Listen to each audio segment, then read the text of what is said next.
أعوذ بالله من الشيطان الرجيم بسم الله الرحمن الرحيم اللهم صل على محمد وعلى آله وصحبه وسلم. A kí gbogbo àwọn tí à ń wò wá káàkiri gbogbo àgbáńlá ayé. Mo wà pẹ̀lú àwọn Professor wa Barrister Saddam ní ilé ẹjọ́ magistrate tìlú Ìlọrin lẹ́nu lérí kéèsì Ramani èyí tí wọ́n fi ẹ̀sùn kàn wípé ó pa Hafsat. Bàbá ilé ẹjọ́ la mo fẹ́ kẹ́ dárúkọ yín fún gbogbo ara yìí kẹ́sì kí wọn bẹ́ẹ̀ tí máa ń kí wọn. Fọlọ́runṣọ́ Ahmad Hussein tí gbogbo ayé mọ̀ sí Saddam Fàgbà. Mo kí gbogbo ẹ̀yin tẹ̀ ń wò wá káàkiri ogun mẹ́rin ayé. Ọlọ́run ń jẹ́ ká ṣìrìn àní sì ṣe tọmọtọmọ. Oríṣiríṣi ìpè ni mò ń gbà látijọ́ òní nípa wípé àmọ́ gbọ́n kankan mọ́ nípa kéèsì ọmọ yìí wọ́n náà ti fọwọ́ bò ó wọ́n náà ti ṣe kinní kan mọ́ ní kò rí bẹ́ẹ̀ tí déètì tí ilé ẹjọ́ bá fún yàn tí ò bá ti pé ẹjọ́ ò ní tì í lọ náà ni. Mo fẹ́ kí ẹ sọ nǹkan tí ó ṣẹlẹ̀ nílé ẹjọ́ kẹ́ bá ṣàlàyé rẹ̀ fún gbogbo ayé torí gbogbo ayé ní fọ́lò kéèsì.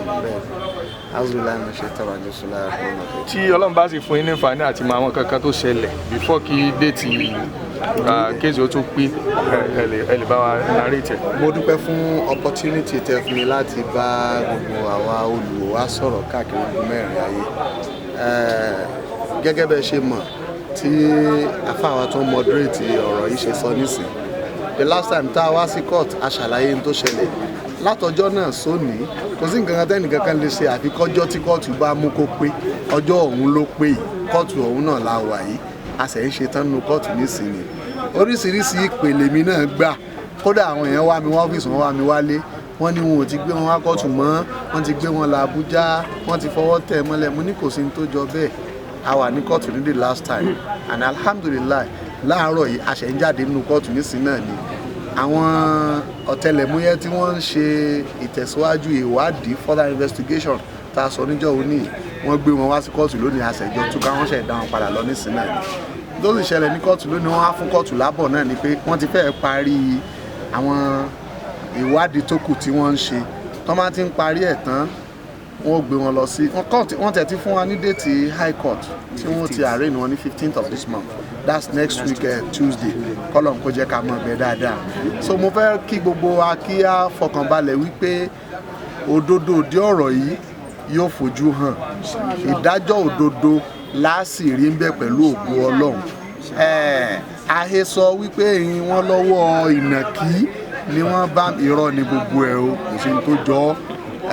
àhesọ wípé wọ́n ti gbé wọn kúrò nílẹ̀ nìkan kan mọ́bi tán wà mọ́ irọ́ ni o gbogbo ayé ló mọbi tí wọ́n wà wọ́n sì gbé wọn wá kóòtù lónìí tí gbogbo ẹni tó wà ní court premises yìí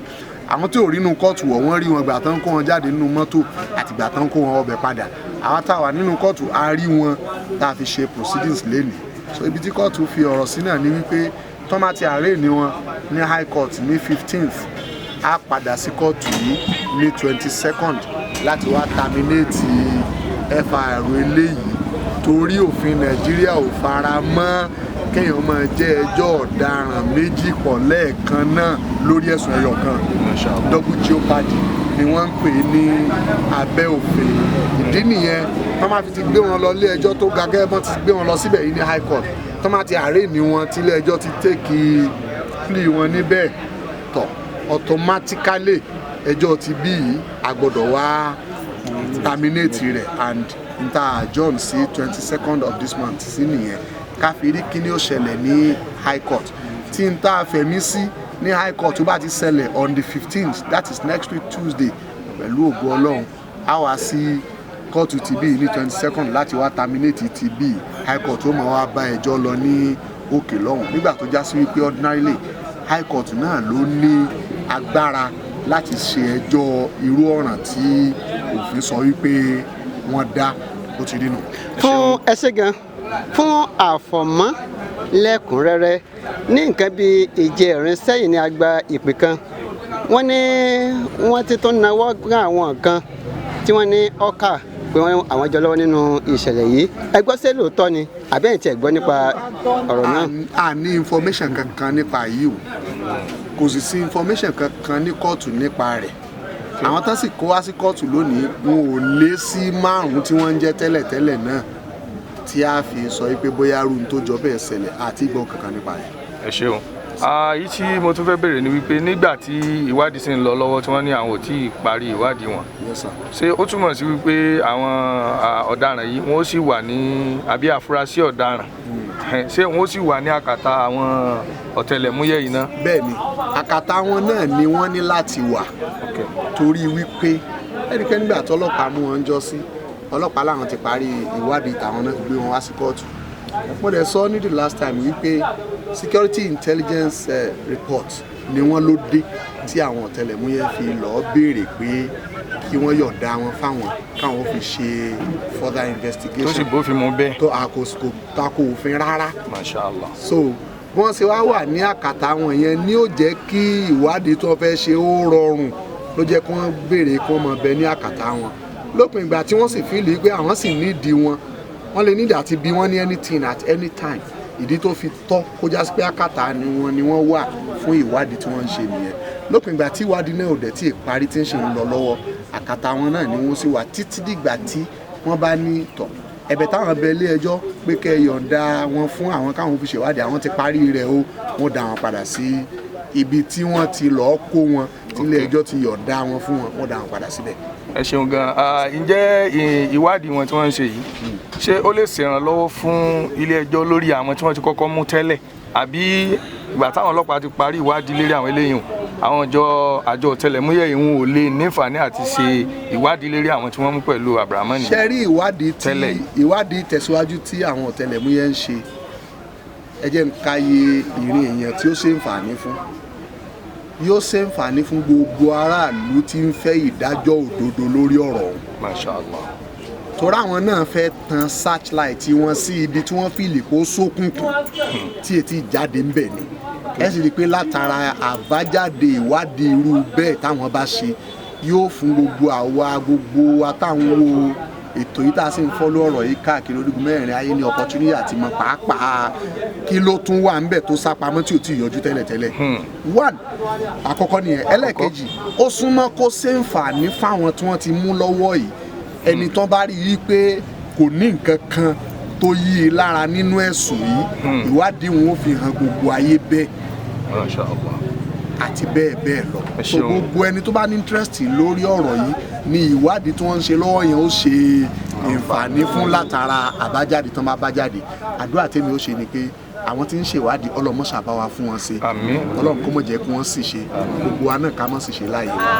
ẹ ṣeun gan adúpẹ́ fún yín ọlọ́run bá wa san yín lẹ́san rí àmọ́ bẹ́ẹ̀ barista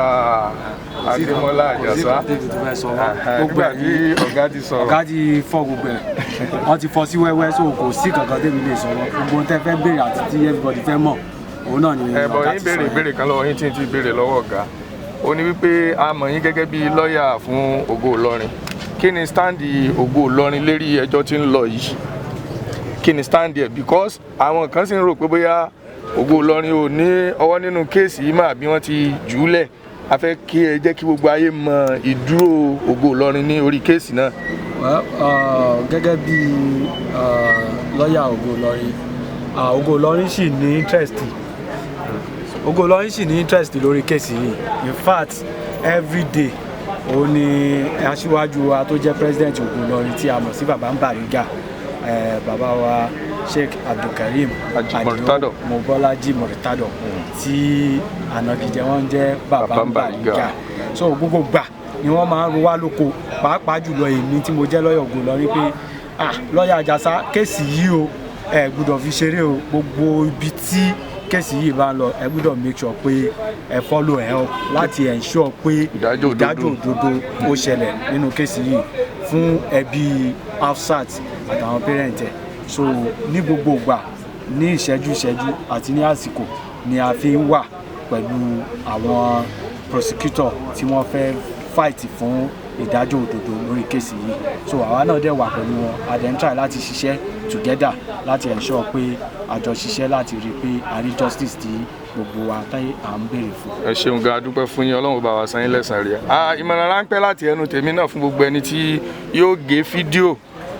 lórí prógráàmù wa yìí àbí ẹlòmíín náà tó wá láti wá gbé prógráàmù yìí àwọn àjọ ọ̀tẹlẹ̀múyẹ́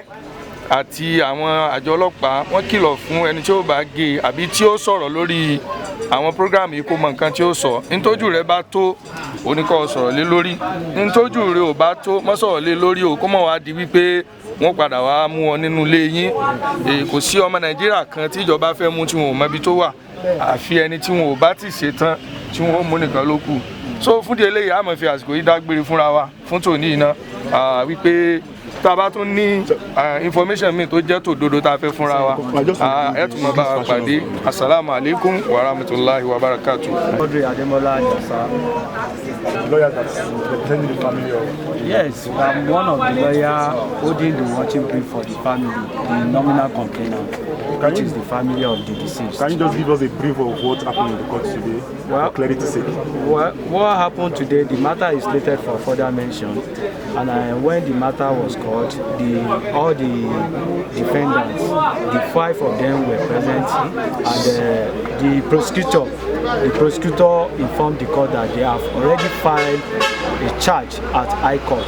against all the defendants, but they are still waiting for the arraignment at High Court, which is coming up on the 15th of this month, which is next week Tuesday. And upon the arraignment of the defendant next week Tuesday, then we need to come back to court to come and inform the court formally, so that the court can terminate the proceeding before it. Because it is tried law that a two case can never be initiated against single person or against the same parties, where the subject matter and even the parties and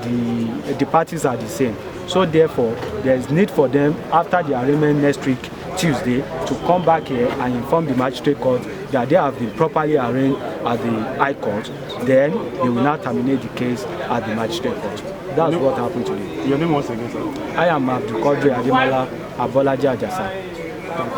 You are welcome. And the case is adjourned to, try to put the date. Okay. It's adjourned to 22nd. Okay, sure. Wọ́n kàn terminate ilé yìí bá ti di